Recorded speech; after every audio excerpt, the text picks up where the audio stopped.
విద్యా సంవత్సరం ప్రారంభమై ఇవాళకి కరెక్ట్గా నెల రోజులు పూర్తయింది. అయితే విద్యారంగ సమస్యలు పరిష్కరించాలనేసి రోడ్డు ఎక్కుతున్నాయి విద్యార్థి సంఘాలు. ఇవాళ రాష్ట్ర వ్యాప్తంగా అఖిల భారత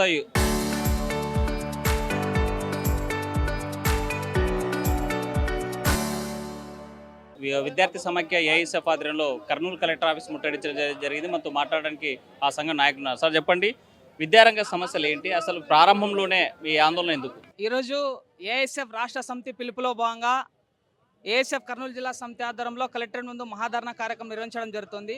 ఈ ధర్నా యొక్క ముఖ్య ఉద్దేశం ఏంటంటే, ఈరోజు అకాడమిక్ ఇయర్ ప్రారంభమై 2 నెలలు గడుస్తున్నప్పుడు కూడా ఈ రాష్ట్ర విద్యాశాఖ మంత్రి నారా లోకేష్ గారు విద్యార్థుల సమస్యలు పట్టించుకొని పాపన పోలేదు.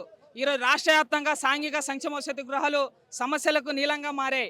ఈరోజు ధరలకు అనుగుణంగా మెస్ ఛార్జీలు అని చెప్పి విద్యార్థులుగా డిమాండ్ చేస్తూ ఉన్నాం. దాన్ని పట్టించుకోవడం లేదు.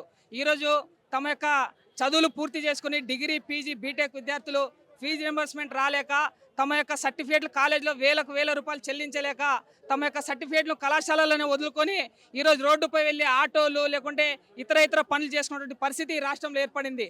కాబట్టి కూటమి ప్రభుత్వానికి ఆల్ ఇండియా స్టూడెంట్ ఫెడరేషన్ ఏఎస్ఎఫ్గా ఒకటే డిమాండ్ చేస్తున్నాం.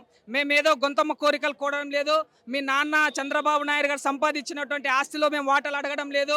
మా తల్లిదండ్రులు కట్టినటువంటి జియో నెంబర్ 1 ప్రకారం రాష్ట్ర బడ్జెట్లో 10%, 30% నిధులు ప్రభుత్వ విద్యారంగాన్ని కేటాయాలని చెప్పి ఈ రాష్ట్ర విద్యాశాఖ మంత్రికి ప్రధానంగా డిమాండ్ చేస్తూ ఉన్నాం.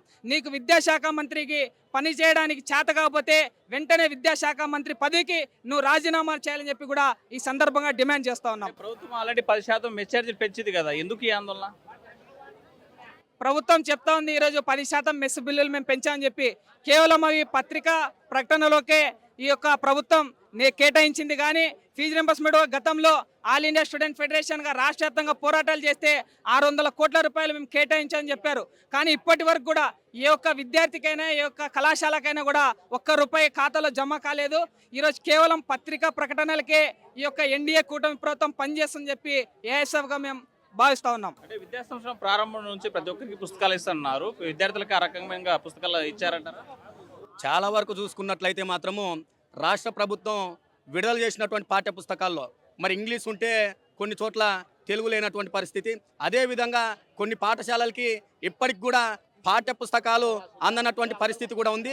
మరి దాంతోపాటు మెస్సు బిల్లులు కూడా పెంచుతామని చెప్పారే కానీ ఏ మాత్రం పెంచక హాస్టళ్ళకు చూసుకుంటే మనం ఈరోజు ఇంటర్మీడియట్ చదువుతున్నటువంటి పిల్లల హాస్టళ్ళు కానీ మరి 1 నుంచి మరి ఉన్నటువంటి ప్రీ మెట్రిక్ హాస్టల్స్ కూడా ఏ ఒక్కటి కూడా వాళ్ళ చేతగాక ఈరోజు రాష్ట్ర ప్రభుత్వము ముందుగా మోడల్ స్కూళ్ళ మీద పెట్టండి అంటూ ఉన్నారు. కానీ సంక్షేమ హాస్టళ్ళు గతంలో అనేక మంది విద్యార్థులని విద్యావంతులుగా తయారు చేశాయి. ఈరోజు కర్నూలులో చూసుకుంటే ఎక్కడ చూసినా కూడా సంక్షేమ హాస్టళ్ళు మూతపడ్డాయి. మరి అవి మూతపడ్డానికి కారణం సొంత భవనాలు లేకనో, మరి అది మూతపడ్డానికి కారణం మెస్ బిల్లులు సరిగా లేకనో, ఇవన్నీ కూడా కారణాలే ఉన్నాయి. మరి ఒక చోట కమాటీ ఉంటే ఇంకొక చోట వార్డెన్ ఉండరు. ఒక్క వార్డెను 2-3 హాస్టళ్ళని మరి ఈరోజు ఉన్నటువంటి వార్డెన్లుగా ఉన్నటువంటి పరిస్థితి.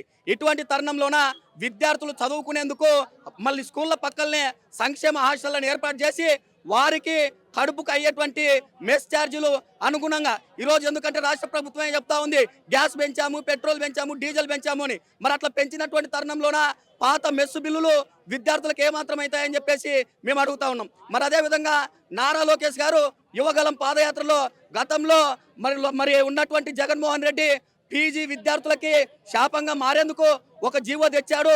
ఆ జీవోని మేము 100 రోజుల్లోన మేము రద్దు చేసి విద్యార్థుల పక్కల మాట నిలబెట్టుకుంటామన్నాడు. కానీ ఇప్పటి వరకు కూడా ఆ జీవోని రద్దు చేయకపోవడం సిగ్గుచేటైనటువంటి విషయం. ఆ జీవోని రద్దు చేసి యూనివర్సిటీల స్వయం ప్రతిపత్తిని కాపాడాలని మేము డిమాండ్ చేస్తూ ఉన్నాం. మొత్తంగా చూసుకుంటే జీవో నెంబర్ 77 రద్దు చేయాలి, మెస్ ఛార్జీలు పెంచాలి, ధరల కారణంగా విద్యార్థులకి మెస్ ఛార్జీలు పెంచడంతో పాటు పౌష్టికాహారం అందించాలని చెప్పేసి విద్యార్థి సంఘాలు డిమాండ్ చేసేటువంటి పరిస్థితి. విడుదల చంద్రశేఖర్తో హుస్సేన్, RTV, కర్నూలు.